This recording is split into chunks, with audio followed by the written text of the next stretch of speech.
प्रायोजक है Dagru Seth jewellers, GM road near radio station. Darbhanga नगर निगम में नगर आयुक्त के कार्यालय में नए नगर आयुक्त ने किया पदभार ग्रहण। तत्कालीन नगर आयुक्त ने दिया पदभार। मंगलवार को दरभंगा नगर निगम के नगर आयुक्त कार्यालय में नए नगर आयुक्त राकेश गुप्ता को तत्कालीन नगर आयुक्त कुमार गौरव के द्वारा पदभार दिया गया। इस मौके पर दरभंगा नगर निगम के सभी कार्यालय के कार्यालय प्रभारी के साथ कई नगर निगम के कर्मीगण एवं नगर प्रबंधक एवं उपनगर आयुक्त भी मौजूद थे, जिन्होंने नए नगर आयुक्त एवं तत्कालीन नगर आयुक्त को बुके देकर सम्मानित किया। इस अवसर पर नए नगर आयुक्त राकेश गुप्ता ने बताया कि दरभंगा स्वच्छ दरभंगा है और इस स्वच्छ दरभंगा को आगे ले जाने के लिए और भी हम लोग बेहतर कार्य करेंगे। इसके अलावा उन्होंने कई बातों की चर्चा की। बता दें कि तत्कालीन नगर आयुक्त का तबादला अरवल में जिलाधिकारी के पद पर किया गया था, जिसके बाद तत्कालीन नगर आयुक्त ने नए नगर आयुक्त को प्रभार दिया है।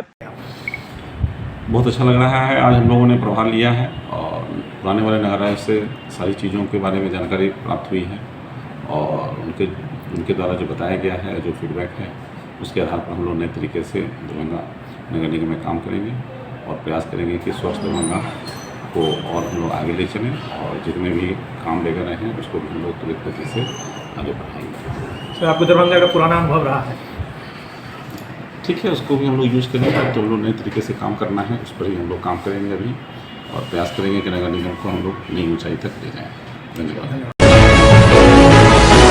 जिला स्तरीय कराटे प्रतियोगिता में DPS कैदराबाद दरभंगा का अव्वल रहा प्रदर्शन। 31 अगस्त 2024 को जिला स्तरीय खेलकूद प्रतियोगिता का आयोजन किया गया। इस कार्यक्रम में दिल्ली पब्लिक स्कूल कैदराबाद दरभंगा के छात्र छात्राओं ने विभिन्न विधाओं में भाग लेकर अपनी प्रतिभा का प्रदर्शन किया। इसी क्रम में जिला स्तरीय कराटे प्रतियोगिता में प्रज्ञा कुमारी, विजय कुमार, प्रियांशु झा एवं निशित प्रीत ने गोल्ड मेडल, ऋतुराज, अनिकेत चौधरी एवं नंदलाल पंडित ने सिल्वर मेडल तथा लक्ष्य कुमार और प्रिंस कुमार ने ब्रॉन्ज मेडल जीतकर विद्यालय एवं अपने माता पिता का नाम रोशन किया। विद्यालय की प्रार्थना सभा में इन सभी विजेताओं को मेडल एवं प्रशस्ति पत्र प्रदान करते हुए विद्यालय की सभी शिक्षक शिक्षिकाओं, मार्शल आर्ट के ट्रेनर एवं प्रधानाचार्य ने उन्हें शुभकामनाएं दी। DMCH के गैनिक विभाग में दूरबीन विधि से होगा अब ऑपरेशन। PG स्टूडेंटों ने लाइव ऑपरेशन में सीखे कई गुण। दरभंगा मेडिकल कॉलेज एंड अस्पताल में प्रसूति एवं स्त्री रोग विभाग में दरभंगा आवे स्टेटिकल एंड गायनोलॉजिकल सोसाइटी तथा पटना के women's hospital and fertility research centre के संयुक्त तत्वाधान में एक दिवसीय लाइव एंडोस्कोपी, ट्रोलोस्कोपी, हिस्ट्रोस्कोपी, लैप्रोस्कोपी वर्कशॉप का आयोजन किया गया। इस संबंध में मंगलवार को डॉक्टर संजीव कुमार ने कहा कि दूरबीन सर्जरी सबसे बेस्ट है। आने वाले दिनों में सभी प्रकार के ऑपरेशन इसी विधि से होगा, इसलिए चिकित्सकों को इसका ज्ञान होना बेहद आवश्यक है।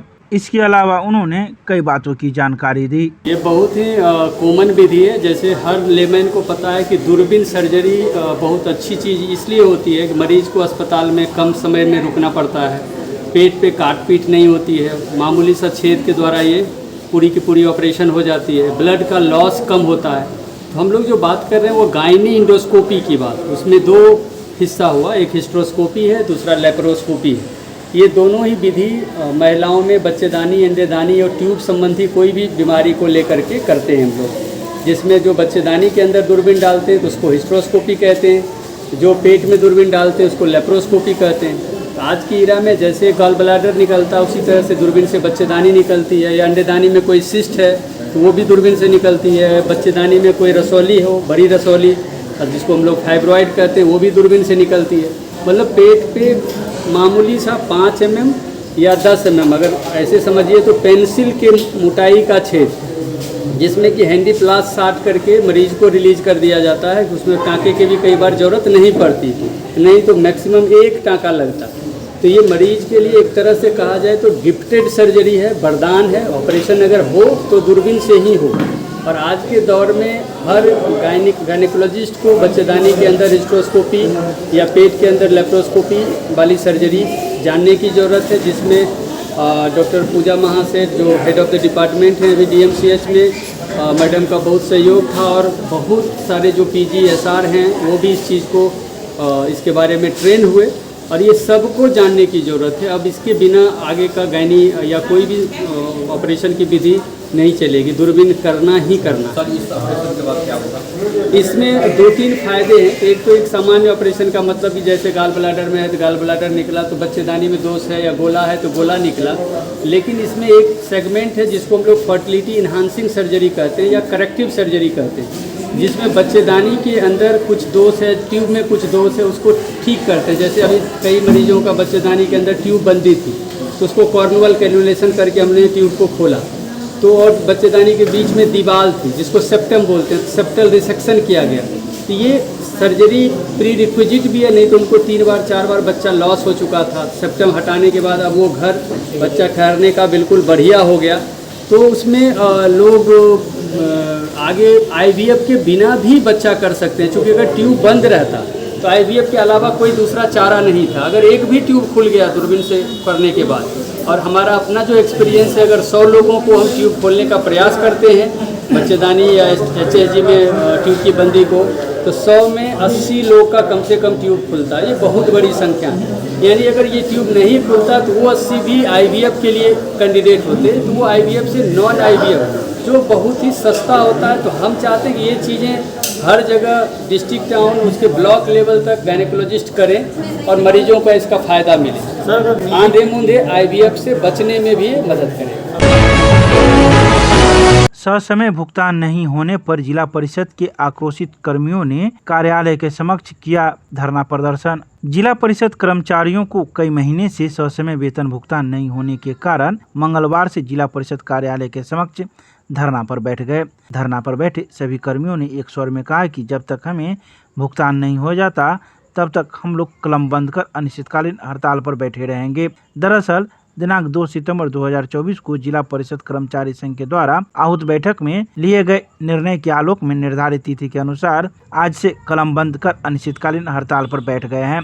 मौके पर कर्मियों ने कहा कि बड़े दुर्भाग्य के साथ कहना है कि कर्मचारियों का बकाया वेतन आवंटन उपलब्ध रहते हुए भी ससमय भुगतान नहीं होने के कारण आज से हम लोग जिला परिषद कर्मचारियों द्वारा कलम बंद हड़ताल है। आइए सीधे सुनाते हैं क्या कुछ कहते हैं मौके पर मौजूद कर्मचारी। हम लोग धरना पर बैठे हुए 5वां महीना जा रहा है, बाल बच्चा सब भूखे हैं, खाएंगे कहाँ पिएंगे, कर्जा पर कर्जा होने जा रहा है, दुकानदार सब नहीं दे रहा है राशन पानी, बहुत दिक्कत हो रहा है। हाँ बैठे रहेंगे। क्या नाम हुआ आपका? मेरा देश हम लोगों को कलम बंद हड़ताल आज 10 तारीख से शुरू किए हैं, जिसमें हम लोगों को वेतन नहीं मिलने की वजह से हम लोग कलम बंद हड़ताल। मुख्य मांग क्या है आप लोगों का? मुख्य मांग है हम लोगों को वेतन होना चाहिए टाइम टू टाइम, समय अनुसार 1 तारीख से 2 तारीख तक हम लोगों को वेतन होना चाहिए। केवल एक ही मांग है?